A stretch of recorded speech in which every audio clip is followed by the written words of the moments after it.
Merci de choisir DBS pour vous informer. Place à l'actualité sur le continent. Au Tchad, le deuxième forum national inclusif s'ouvre ce jeudi 29 octobre et ce jusqu'au samedi 31. Les travaux de ce forum convoqué par le président Idriss Déby Itno censés évaluer les résolutions issues de la constitution de la 4e République s'ouvrent sous fond de boycott. La grande centrale syndicale du Tchad a annoncé qu'elle ne participera pas aux travaux pour le G24 regroupement des partis politiques de l'opposition démocratique.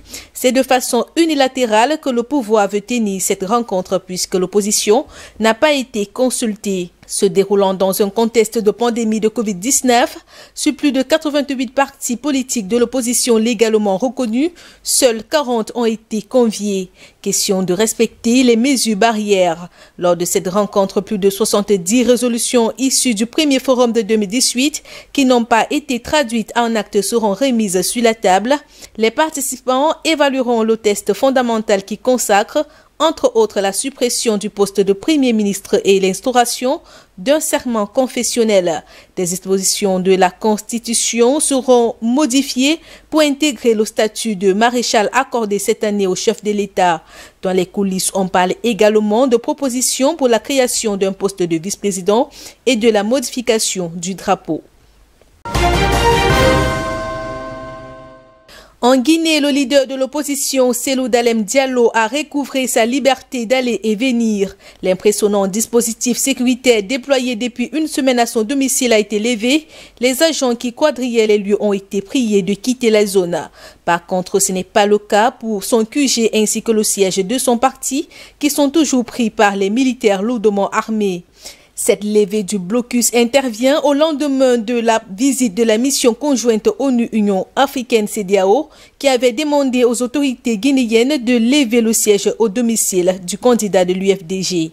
Juste après sa libération, le patron de l'Union des forces démocratiques de Guinée a réitéré que sa revendication est celle de la reconnaissance de sa victoire, soulignant qu'à cet égard, il n'y a pas de compromis possible.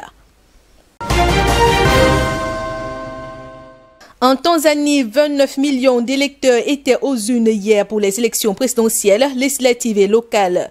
Le scrutin s'est déroulé dans un contexte tendu après des violences mardi à Zanzibar, territoire semi-autonome qui a voté un jour en avance. L'opposition accuse la police d'avoir tué une dizaine de personnes qui protestaient contre des tentatives de fraude. Des allégations démenties par les forces de l'ordre, le parti d'opposition ACT a dénoncé des irrégularités telles que le bourrage des urnes par des bulletins de vote prémarqués pour le président John Magufuli. Le président au pouvoir depuis 2015, en quête d'un second quinquennat, était face à 14 candidats dont Tundu Lissu, principal opposant et leader du parti Chadema. La commission électorale est soupçonnée d'être aux ordres du parti au pouvoir. L'opposition a déjà prévenu qu'elle n'accepterait pas d'élections volées et qu'elle appellerait à manifester en masse en cas de fraude. Dans l'actualité, près de 300 migrants en route pour l'Europe ont été secourus ces 2 derniers jours au large de la Mauritanie dans 2 embarcations victimes d'une panne de moteur. Selon l'agence mauritanienne d'information, une première pirogue ayant à bord 134 migrants sénégalais en partance pour les îles Canaries en Espagne s'est échouée. Le groupe a été secouru par l'un des bateaux de pêche opérant dans la zone. Selon la même source, une autre pirogue transportant 161 migrants clandestins, dont des Sénégalais, des Guinéens et des Gambiens, a été retrouvée lundi soir dans la même zone de Chami, également après un dommage de son moteur. Ils ont également bénéficié de l'assistance du Croissant Rouge.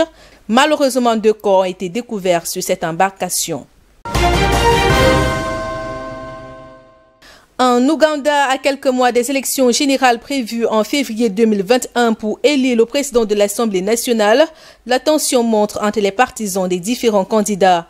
Le parti national Unity Platform a accusé la police d'avoir retiré à certains endroits des affiches de campagne de l'aspirant présidentiel Robert Kyagulanyi, alias Bobby Wine, et d'avoir supervisé l'accrochage de celle du président Museveni. Les leaders du parti ont demandé à la commission électorale de prendre des mesures contre les allégations de vandalisme policier et d'implication dans une politique partisane contraire à la Constitution.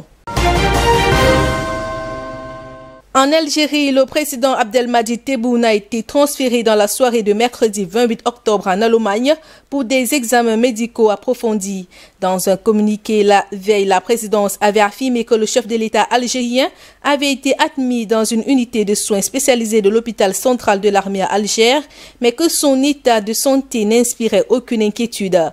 Toutefois, elle n'a pas précisé les causes exactes de son hospitalisation à Alger, ni celles de son transfert en Allemagne.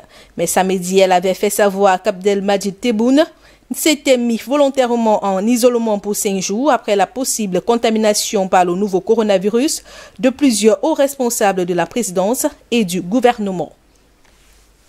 C'était l'essentiel de l'actualité en Afrique. L'information est en continu sur DBS.